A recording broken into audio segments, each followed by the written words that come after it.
거듭남은 초자연적인 성령의 역사입니다. 왜냐하면 우리는 우리 스스로 일어나거나 회복하거나 스스로 거듭날 수 없기 때문에 그렇습니다. 조금 나아지는 건 가능합니다. 그러나 거듭남은 새롭게 태어나는 것이기 때문에 성령께서 우리 가운데 역사하여 주셔야 합니다. 근데 여러분, 우리가 아무리 거듭나기를 원해도, 우리가 아무리 거듭나기를 갈망해도 성령께서 우리에게 은혜 주시고 도와주시고 삼위 하나님의 도움이 없다면 우리는 절대로 거듭날 수 없어요. 근데 여러분 그거 아세요? 우리 주님께서 우리를 불러주시는 은혜와 초청과 약속이 있다는 사실입니다. 혹시 여러분 계시적 축복이라는 단어를 들어보신 적 있습니까? 계시적 축복이라는 건 뭐냐면요, 전혀 불가능할 것 같은 일이에요. 전혀 상상할 수 없는, 그 사람에게 기대할 수 없는 열매예요. 그런데 하나님께서 아무것도 없고 자격도 없고 능력도 없는 그 사람에게 축복을 해주시면 그게 그대로 이루어지는 거예요. 예를 들면 여러분 아브라함을 보시죠. 아브라함에게 민족의 열방의 아버지가 되는 축복을 주셨어요. 그리고 복의 예전 성경으로 말하면 근원이 되는 축복을 주셨어요. 그럼 아브라함이 받을 만한 자격이 될까요, 안 될까요? 아브라함의 아버지가 뭐 하는 사람인 줄 아세요? 우상을 만드는 사람이에요. 당신 대대로 아버지가 했던 일들을 아들이 했겠죠. 아브라함도 우상을 만드는 사람이에요. 그에게 의로움이나 거룩함이나 선함을 찾아보기 어려웠을 거예요. 그런데 하나님께서 그에게 축복해 주심으로 말미암아 그는 열방의 아비가 되었고 축복의 근원이 된 줄 믿습니다. 이게 바로 계시적인 축복이에요. 여러분, 오늘 우리가 믿어야 할 것이 이 하나님의 계시적인 축복이 우리에게 주어졌다는 사실입니다. 어떤 사람들에게요? 절대로 거듭날 것 같지 않은 우리들에게, 절대로 이 죄악과 결별할 수 없을 것 같은 우리들에게, 절대로 주님의 길을 따라갈 수 없을 것 같다고 생각하는 우리들에게 이 약속이 주어지더라는 것입니다. 그러므로 거듭나리라 라는 주의 약속은 신년에 그저 목사가 덕담을 성도들에게 나누는 정도의 수준이 절대로 아닙니다. 여러분 새해 복 많이 받으세요, 부자 되세요, 이런 정도의 수준의 얘기가 아니라는 거예요. 이거는 목사의 말이나 사람의 말이 아니라 우리 주님께서 우리에게 허락하시는 계시적인 축복이라는 것입니다.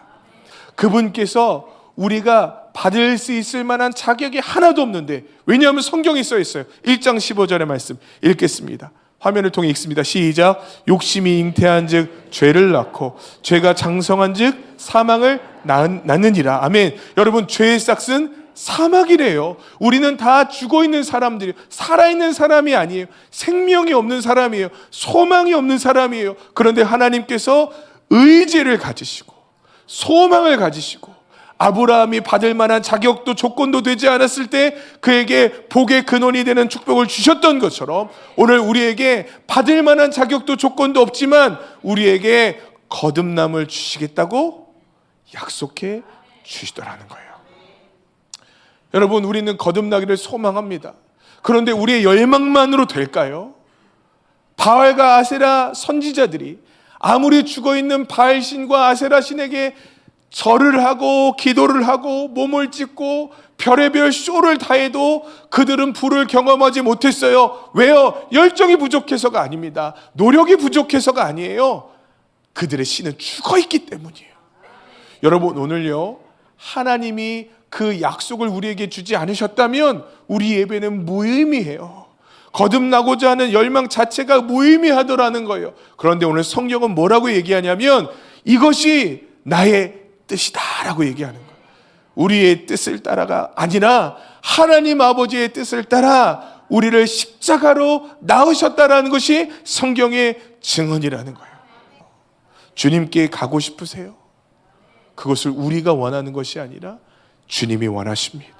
거듭나기를 원하세요? 그것을 우리가 원하는 것보다 우리 주님이 원하시다라는 거예요. 죄악과 싸우기를 원하세요? 이 마음의 절망과 습관적인 죄악에서 일어나기를 원하세요? 우리가 원하는 것보다 주님이 그것을 더 원하시더라는 거예요.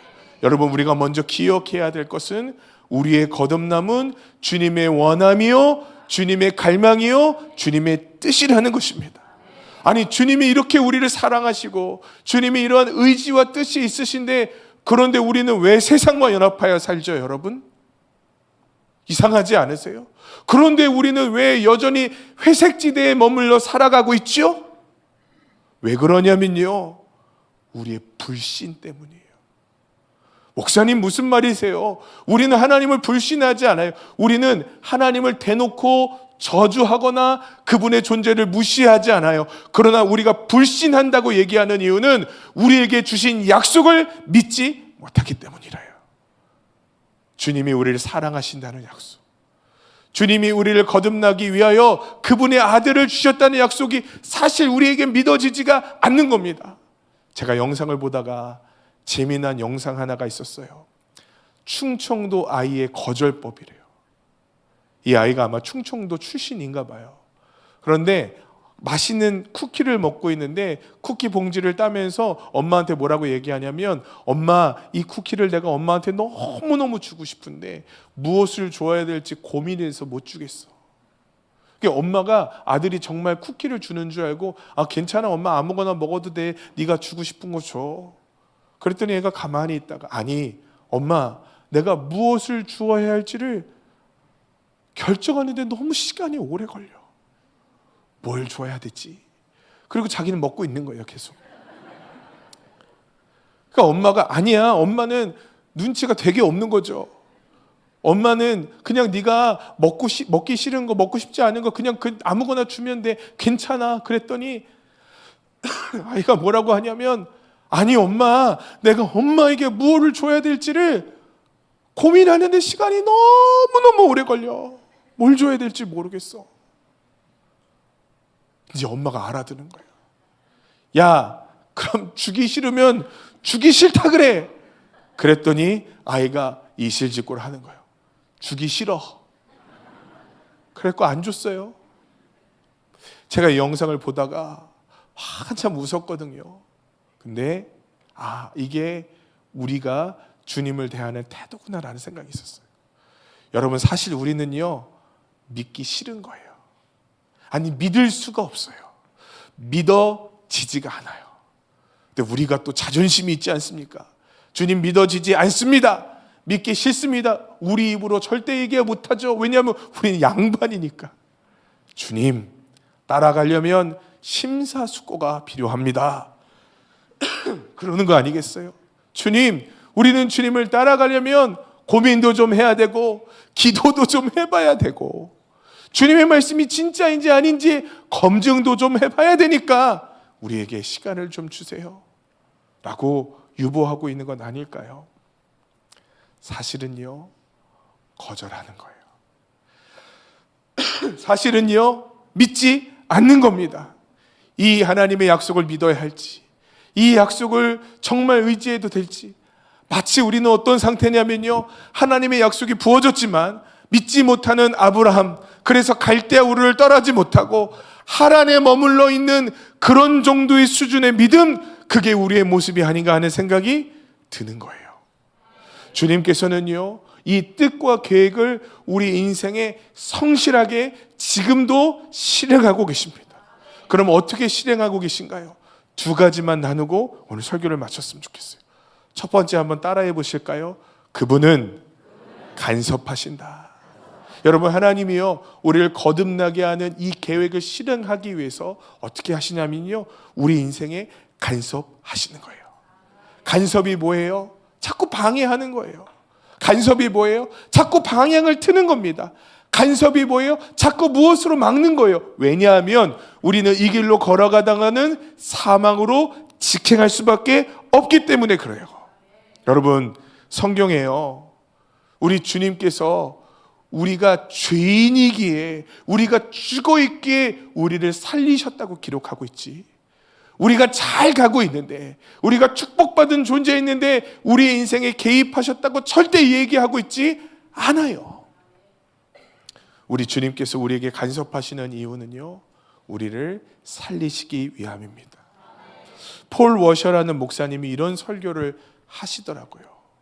성경에 보면 내가 야곱은 사랑하였고 에서는 미워하였도다. 이 말씀이 어떻게 이루어지는지를 한번 살펴보자는 거예요. 여러분, 에서를 미워했다면 성경에 에서를 미워한 증거들이 나타나 있겠죠. 그런데 성경 어디를 찾아봐도 하나님께서 에서를 징계하셨다거나 하나님께서 에서를 치셨다거나 하나님께서 에서의 인생을 괴롭게 하셨다는 구절이 성경에는 단 한 구절도 나오지 않더라는 거예요. 그럼 어떤 구절이 나올까요? 약속한 대로 큰 민족을 이루게 하셨고, 약속한 대로 큰 축복을 주셨고, 약속한 대로 그에게 허락하신 모든 것들을 신실하게 이루셨다라는 거예요. 도대체 뭘 미워하신 거예요? 하나님이 에서를 미워하신 것이 없어 보여요. 그런데 폴 워셔 목사가 이렇게 얘기합니다. 하나님은 에서를 결코 징계하지 않으셨습니다. 하나님은 에서가 에서답게 살도록 내버려 두셨습니다. 그의 삶에 개입하지 않으셨고 그를 거룩하게 만들기 위해 일하지 않으셨고 그저 줄을 끊어버리시고 에서가 원하는 대로 마음껏 살도록 놓아두셨어요. 여러분, 하나님의 미움이 뭘까요? 하나님의 미움은 우리 인생을 막는 게 아닙니다. 하나님의 미움은 우리를 그냥 내버려 두는 것이지 우리를 하나님의 깊은 연단 가운데 들어가게 하는 것이 아니라는 거예요. 그러면 야곱을 사랑하셨대요. 폴 워셔 목사는 이렇게 얘기합니다. 하나님은 야곱의 평생 그를 매질하셨습니다. 하나님은 야곱이 계속 야곱인 채로 살도록 허락하지 않으셨습니다.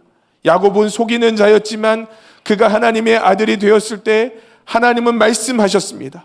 야곱아, 시간이 좀 걸리겠지만 나는 너를 속이는 자에서 이스라엘로 변화시킬 것이다. 그래서요, 야곱은요 시련을 통과해야 했고요, 야곱은요 고난을 통과해야 됐고요, 약속의 땅으로 들어왔을 때 그는 결국 절뚝거리며 다리를 저는 신세가 되었습니다. 여러분, 이것이 하나님의 사랑이래요. 하나님이 여러분을 사랑한다면 그분은 여러분의 삶에 신실하게 이 일을 행하실 것입니다. 하나님의 목표는요, 여러분들을 거룩하게 만드는 것입니다. 그리스도 예수의 형상을 본받게 만드는 것입니다. 더러움을 씻겨내고 우상들을 제거하실 것이고, 이 일을 그냥 온순하게 수동적으로 하는 것이 아니라 하나님의 형상으로 빚어가기 위해 열심히 최선을 다하여 우리 인생에 일하실 것이라는 거예요. 여러분, 저는 주님께서 저를 잡아당기실 때마다 너무 괴롭고 서운했거든요. 주님은요 성실하게 일하고 계신 거예요. 주님은 야곱을 절뚝거리게 하시면서까지 그 인생에 간섭하셨어요. 오늘 주님은 우리 인생에 간섭하고 계세요. 주님의 의지가 여러분들의 영혼에 들려지기를 간절히 원해요. 두 번째로 주님은 어떻게 일하고 계십니까? 오늘 성경 말씀에 보니까 오래 참음으로 일하고 계시대요. 따라해 보실까요? 오래 참음으로. 1장 18절을 다 같이 한번 읽어보겠습니다. 읽겠습니다. 시작. 그가 그 피조물 중에 우리로 한 첫 열매가 되게 하시려고 자기의 뜻을 따라 진리의 말씀으로 우리를 낳으셨느니라. 아멘. 여러분, 성경에 보니까 진리로 우리를 그냥 만드셨느니라, 진리로 우리를 그냥 거룩하게 하셨느니라 라고 되어 있지 않고요, 성경에 뭐라고 써 있냐면 진리로 낳으셨느니라 써 있어요. 여기 여자분들 계시죠? 우리 자녀를 갖고 계신 여자분들, 애 낳는 게 뭐 그렇게 권세예요? 아니, 그냥 순풍순풍 나면 되는 거잖아요.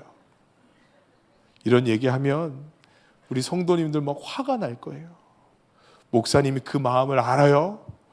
애 있을 동안에 먹을 것도 잘 못 먹고 잠도 못 자고 힘들고 괴롭고.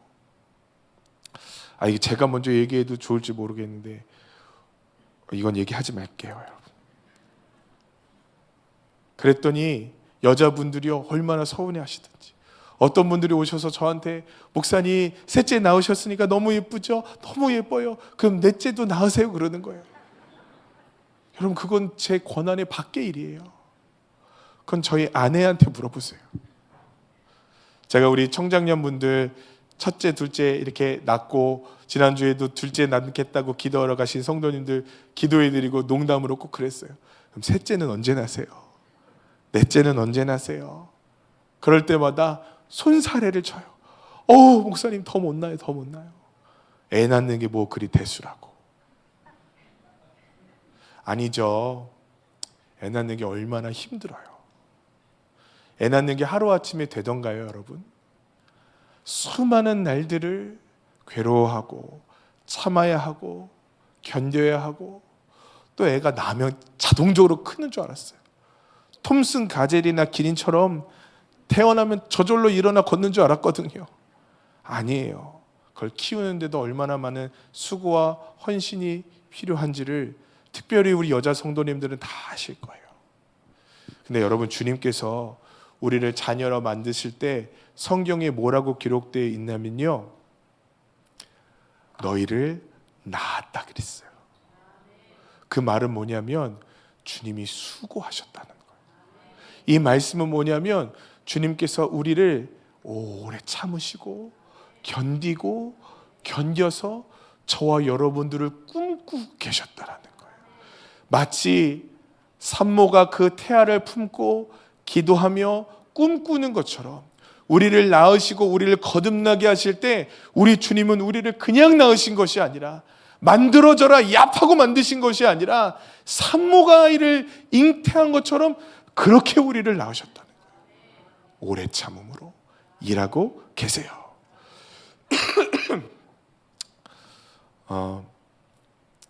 하나님이 능력이 없으세요?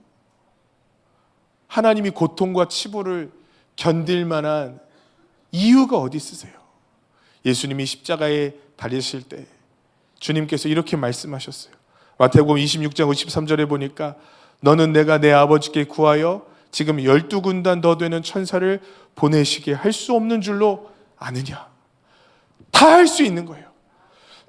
근데 주님께서는요, 참으셨어요. 왜 그럴까요? 쓸어버리시면, 참지 않으시면 저와 여러분들은 있을 수 없기 때문에. 여러분, 저와 여러분이 여기에 오늘 숨 쉴 수 있는 이유는요, 주님이 오래 참으시기 때문이에요. 제가 어제 박보영 목사님 설교를 들었습니다. 박보영 목사님 설교를 듣다가 옛날 이야기 하나를 해 주시더라고요. 목사님이 안성에서 함께 살던 때는 참 험한 청소년들과 함께 살았어요. 그러니까 영적 권세도 필요했지만 우리 아이들이 또 청년들이 말을 잘 들으려면요, 그래 목사님이 우습지 않은 분이라 이런 거를요 좀 증명해야 됐대요. 그래서 목사님이 운동을 열심히 하시고 힘이 세다고 하는 청년들이 들어올 때마다 팔씨름을 했대요. 그러면 어김없이 늘 운동을 하는 목사님이 이겼다는 거예요. 목사님이 막 순둥이 같고 말도 듣기 쉽고 하다가도 목사님이 팔씨름으로 그 떡대 좋은 청년들을 제압하는 것을 보면요, 아이들이 그 다음부터 뭔가 더 말을 잘 들었다는 거죠. 그래서 목사님은 늘 운동을 열심히 하고 늘 팔씨름을 하셨대요. 누가 들어왔어요? 그럼 팔씨름을 하고, 누가 힘이 세다는 사람이 있어요?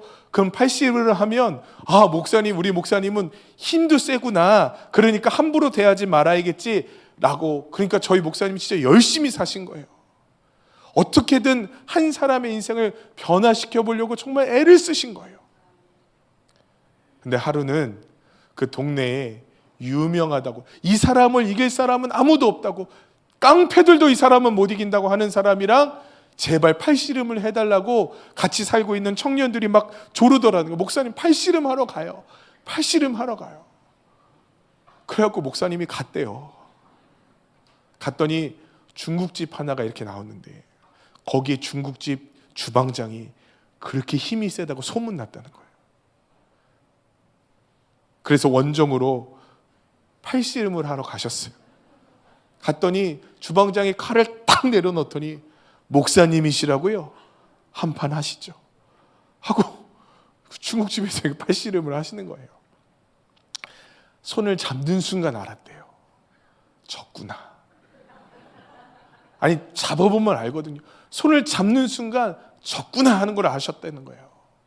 그래서 팔씨름을 하면서 야, 이제 졌구나. 졌다고 얘기해야 될까? 아프다고 소리를 질러야 될까? 하나, 둘, 셋 하고 팔씨름을 했는데 질 것 같다고 생각하는데 점점 목사님이 이기더니 결국에 목사님이 그 힘센 주방장을 이겨버렸어요. 그 안에 있던 청년들이 환호성을 지르고 제가 졌습니다 하고 패배를 인정하는 그 패자의 주방장과 함께 그날 경기는 아름답게 끝난 거예요. 그날 저녁에 목사님이 하나님께 기도했대요. 하나님 너무 감사해요. 이길 수 없는데 주님이 힘주신 거죠. 주님이 도와주신 거죠. 근데 응답은 아닌데 생각이 들었대요. 아니, 그 주방장이 져준 거야. 그 주방장이 져준 거야. 아마도 뒤에서 응원하는 청년들의 눈빛을 보고 목사님이라고 하는 분이 길거리에 있는 청년들과 함께 살아간다는 소문을 어쩌면 듣고 그래, 이분을 세워드려야겠다 생각하고 힘을 조금 빼고 막판에 아슬아슬하게 지는 것처럼 져준 것 같다라는 생각이 드셨대요. 그때 하나님께 기도하셨대요. 하나님, 누군가가 져주었기 때문에 제가 이렇게 목회를 하는 거예요. 저도 꼭 져주는 목사가 되게 해주세요. 그 주방장과 같은 목사가 되게 해주세요. 그리고 생각을 해보니까 하나님이 이렇게 져주고 참아주지 않으셨다면 내가 목회를 못했겠구나. 하나님께서 나를 기다려주지 않으셨다면, 힘을 빼주지 않으셨다면 나는 절대 살아있을 수 없겠다라는 강한 깨달음이 드셨대요. 제가 그 말씀을 듣는데 맞아 하고 무릎을 쳤어요. 만약에 주님이 저를 기다려주지 않으셨다면, 여러분, 저는 설교를 할 수 있는 자격이 없는 사람이에요. 또 제 아내한테 물어보지 마세요. 만약에 주님께서 저에게 오래 참아주지 않으셨다면 저는 여기서 설교할 수 있는 자격이 하나도 없는 사람이에요. 너는 지옥에 갈 거야 라고 얘기하고 제가 죄를 짓는 순간마다 주님께서 저를 심판하셨다면 저는 어느 날 아마 강단에 서서 죽었을 거고요, 어느 날은 산에 올라가다 죽었을 거고요, 어느 날은 교회에서 시체로 발견됐어야 마땅한 사람이에요. 그런데 여러분, 주님께서 저를 오래 참아주셔서 제가 여기까지 올 수 있었어요. 그렇구나. 거듭나게 하시는 우리 주님께서 무능력하셔서 나를 기다리신 것이 아니라 나를 사랑하셔서 오래 참으신 것이구나. 여러분, 오늘 이 오래 참으심이 여러분의 영혼 가운데 울리기를 간절히 원합니다. 하나님이 오래 참아주셔서 우리를 기다려주셔서 우리는 지금 거듭남의 기회를 얻고 있는 거예요. 이 기회가 어떤 기회인지 아세요? 베드로가 닭울음 소리를 들으며 맞았던 기회예요. 다메섹으로 가던 바울에게 주님께서 주셨던 그 기회예요. 그 오래 참음의 기회가 저 여러분들에게 주어지고 있다고요. 사랑하는 성도 여러분, 이 주님을 우리가 알았으니 우리 소망을 갖고 일어나자고요. 천하 만물을 창조하신 하나님께서 그 아들 예수 그리스도를 우리에게 보내심으로 그 사랑을 확증하신 그 주님의 사랑으로 오늘 저와 여러분을 사랑하신다고 하신다면, 오늘 저와 여러분에게 너희들은 거듭날 거라, 그것이 나의 의지다라고 말씀하신다면, 여러분, 그 약속을 믿는 우리들에게 어떤 역사가 나타나겠습니까? 우린 거듭날 자격이 없는 사람들입니다. 우리는 우리 스스로 거룩해질 만한 능력이 없는 사람들입니다. 그러나 우리 주님께서 우리에게 약속하셨어요. 우리 이 약속 붙들고 살아가십시다.